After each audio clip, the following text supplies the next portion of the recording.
नमस्कार। बहुजन समाज पार्टी की सुप्रीमो लगातार अपने कार्यकर्ताओं के संपर्क में है। 9 अक्टूबर को मान्यवर काशीराम जी के परिनिर्वाण दिवस पर लखनऊ के अंदर महारैली हुई, जिस महारैली ने अपने ही खुद के रिकॉर्ड तोड़कर इतनी भीड़ वहां पर पहुंची, उसको देखते हुए आदरणीय बहन कुमारी मायावती जी लगातार अपने कार्यकर्ताओं के संपर्क में हैं, क्योंकि रैली के तुरंत बाद बहन कुमारी मायावती जी ने अपने कार्यकर्ताओं की मीटिंग बुलाई।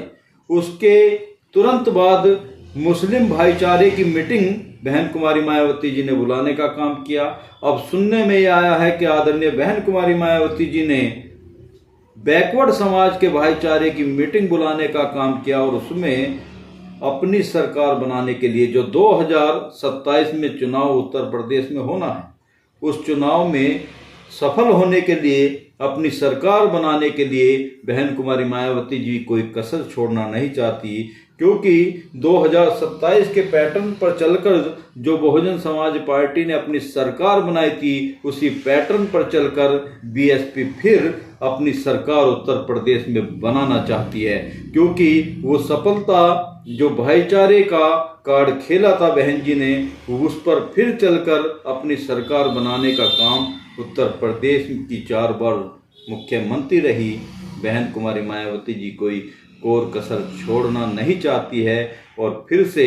2027 में अपनी सरकार बनाना चाहती है। 2007 में जो बहुजन समाज पार्टी की सरकार रही है, उसमें बहन कुमारी मायावती जी की प्रशंसा पूरा देश करता है और वो अब तक की पूरे देश के अंदर सबसे सफल सरकार मानी जाती है, सबसे कुशल सरकार मानी जाती है। उस सरकार की चर्चा आज भी होती है। उसी पैटर्न पर चलते हुए बहुजन समाज पार्टी की सुप्रीमो आदरणीय बहन कुमारी मायावती जी ने फिर से भाईचारा कार्ड खेलकर वो उसी तरह की सरकार बनाने 2027 में संकल्प लिया है कि मैं फिर से अपनी सरकार बनाऊंगी और उसी तरह की सरकार चलाने का वादा बहन कुमारी मायावती जी ने किया है। जिस तरह की वो सरकार थी, उसमें सभी वर्गों का ध्यान रखा गया, सभी वर्गों के लिए काम हुए, गरीबों के लिए काम हुए, बेरोजगारों के लिए काम हुए, किसानों के लिए काम हुए। किसी भी वर्ग को कोई परेशानी बहन कुमारी मायावती जी की सरकार में नहीं हुई है और वो सरकार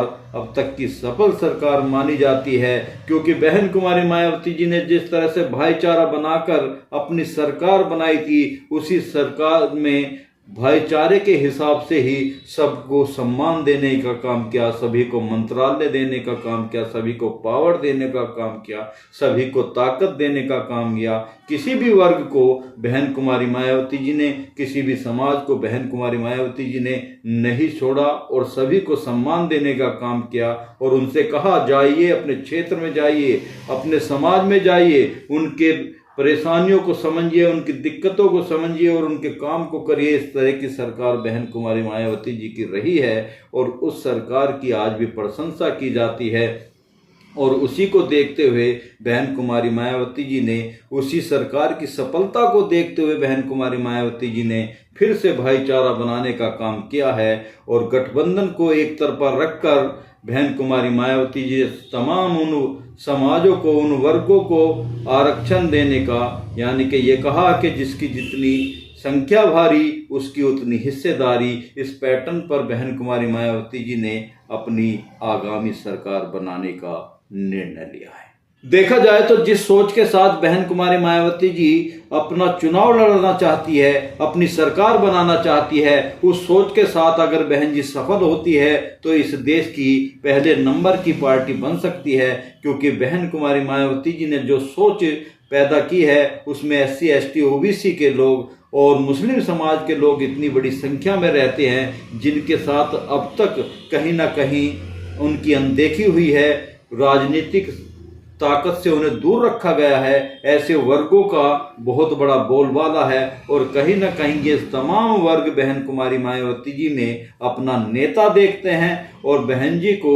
सरकार में बने रहना देखते हैं कि बहन जी आए और हमारे वर्ग के लिए भी हमें भी साथ लेके चले, हमारे समाज को भी साथ लेके चले, हमें भी राजनीतिक भागीदारी मिले। और बहन कुमारी मायावती जी ने इन्हें राजनीतिक भागीदारी भी दी है और सामाजिक भागीदारी भी दी है। उसको देखते हुए तमाम ये वर्ग बहन कुमारी मायावती जी से उम्मीद रखते हैं कि बहन जी सरकार में आए, सत्ता में आए, ताकत में आए और हमें भी वो तमाम अधिकार दिए जाएं जो भारतीय संविधान में परम पूज्य बाबा साहब भीमराव अम्बेडकर जी करके गए थे। और माननीय काशी राम जी ने उसी की सोच के साथ बहुजन समाज पार्टी का निर्माण किया और बहन कुमारी मायावती जी